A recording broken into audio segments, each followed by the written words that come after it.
The Kaliningrad region, Russia's westernmost territory.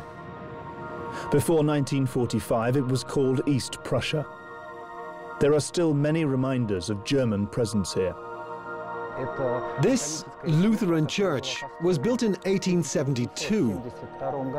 The castles of Eastern Prussia were the outpost for the Knights of the Teutonic Order. More than 30 castles remain from the time of the Knights. The German legacy is very much alive in this very special region. Here also, a 100-kilometer strip of sand lies on the southern coast of the cold Baltic Sea. Designated by UNESCO as a World Heritage Site, it is known as the Curonian Spit. This is a unique place. You can't find anything like it anywhere in the world. It's between the sea and the bay. The world's largest deposit of amber is situated here.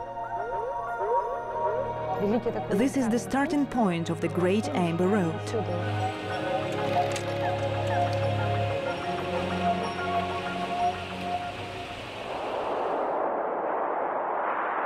Ornithologist Mikhail Markovets gets up early in the morning in October. He wants to check on the large traps he sets.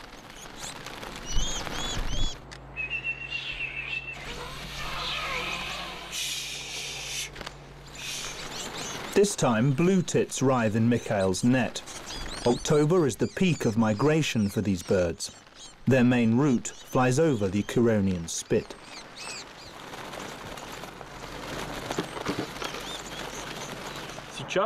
This is a time for their mass migration. These so-called short-range migrants from the Baltic region, Scandinavia and Russia are heading for Europe to spend the winter there. Ornithologists waste no time tagging the birds and recording them in a special database before setting them free. Tagging doesn't take long. We only tag young males and females before letting them go. We record two main things about the birds. One is their physical state and size. The second is how many we have caught. Yohei Wasilov is studying to become an ornithologist. He has come from Israel for a fortnight to the Curonian Spit.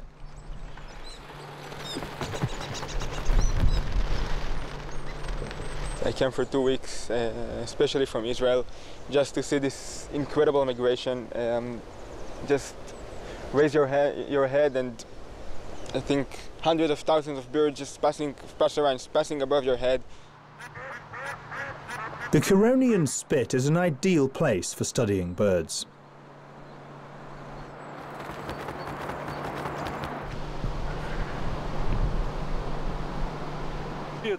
This is one of the most popular places for ornithologists. The map shows the spit as a thin strip. It serves as a kind of bridge for migrant birds, which fly over this piece of land for 10 months of the year. For the past 20 years, Mikhail Markovets has spent each summer and early autumn here.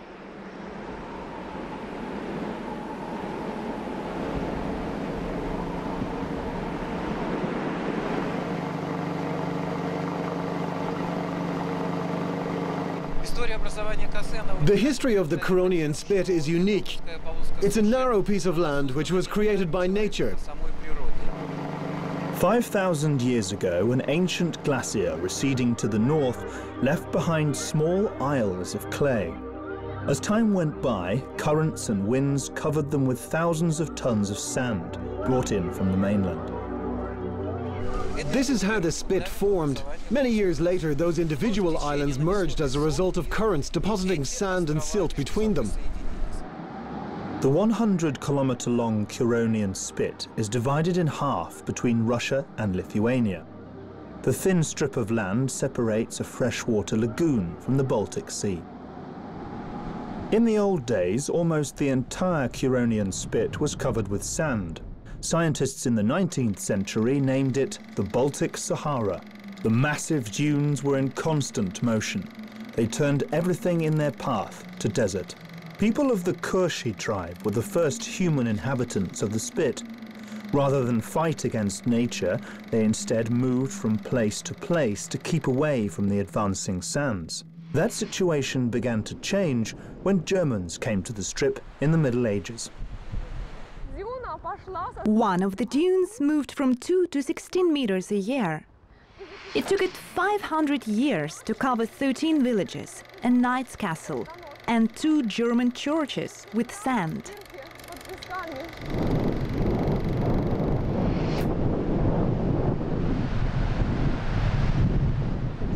In one of the churches, wedding ceremonies were held, with grooms and brides standing ankle-deep in it. On 4 occasions, people moved from their settlements to new locations because of the encroaching sands. The Germans soon became fed up with the fact that their lives were being decided by the sands. They declared war on the shifting dunes and launched a program to halt their advance.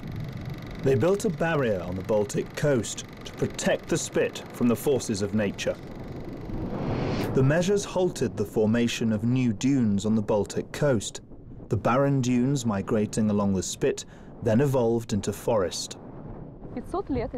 Both men and dunes were engaged in sand wars for 500 years. They reached an uncertain truce only 100 years ago. The migration of the dunes you see over there was stopped after they crossed the peninsula. Other dunes are still on the move. We keep away from them, because anyone stepping on them would set tons of sand in motion. Eventually, people's anxieties over their settlements being buried under tons of sand came to an end in the mid-19th century. This settlement of Rybachi used to be called Rositen. It's the largest settlement in the Spit's Kaliningrad sector. Not much is left of the settlement's German past, only several houses and a Lutheran church dating from the late 19th century. Here we can see one of Rybachi's architectural landmarks, a German Lutheran church built in 1872. The first services were held here in 1873. Now the German church is home to Orthodox services. The building was handed over to the Russian Orthodox Church in the early 1990s.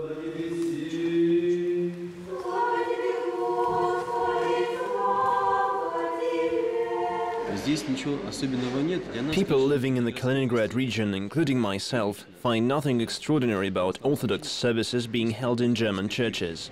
The only problem is that we have to hold services in buildings that conflict with our worldviews. Former inhabitants of the Curonian Spit were children when they left it a long time ago. Some of them come here to visit their native soil and see their homes that have survived since before World War II. Hans Demerau lives in Berlin. This is his 3rd visit to the Curonian Spit. Hans has no interest in the coastline or migrating dunes. When he comes here, he takes pictures of places he saw when he was a child. I was born in this region. I am 75 years old, you know. And I am proud to visit this region, and I remember many houses here and in Kaliningrad.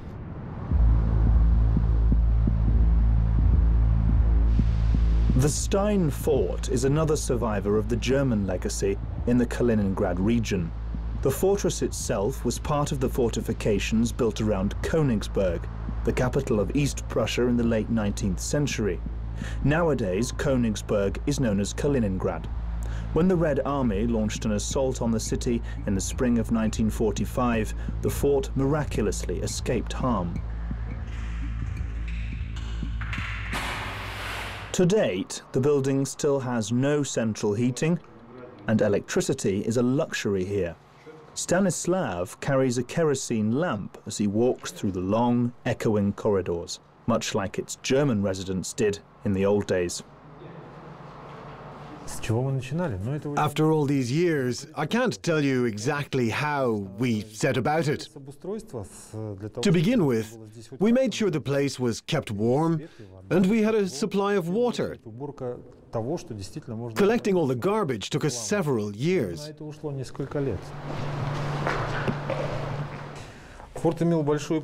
The fort occupied a large area. There was a network of interconnected quarters there. These spiral stairwells were used by the garrison to get to their positions without delay and set up a defense.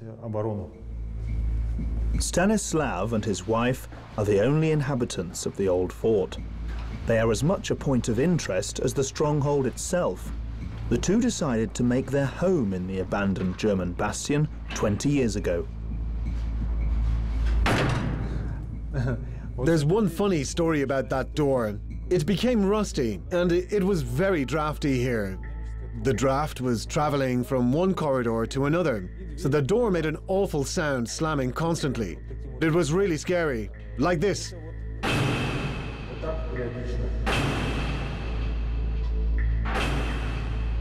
Now, Stein Fort and its inhabitants are a tourist attraction, and Stanislav takes them on guided tours.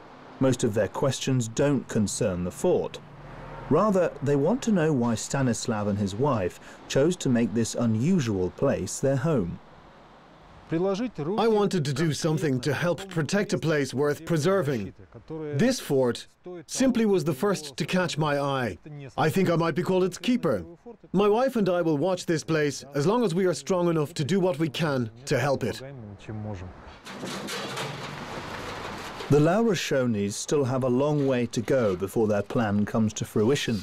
A host of underground casements need renovating, power supplies need to be installed, and the moat needs cleaning up. The job is going to take another 20 years. Stanislav has no doubt that if he can't complete the job, his children will. After all, the fort is their birthplace.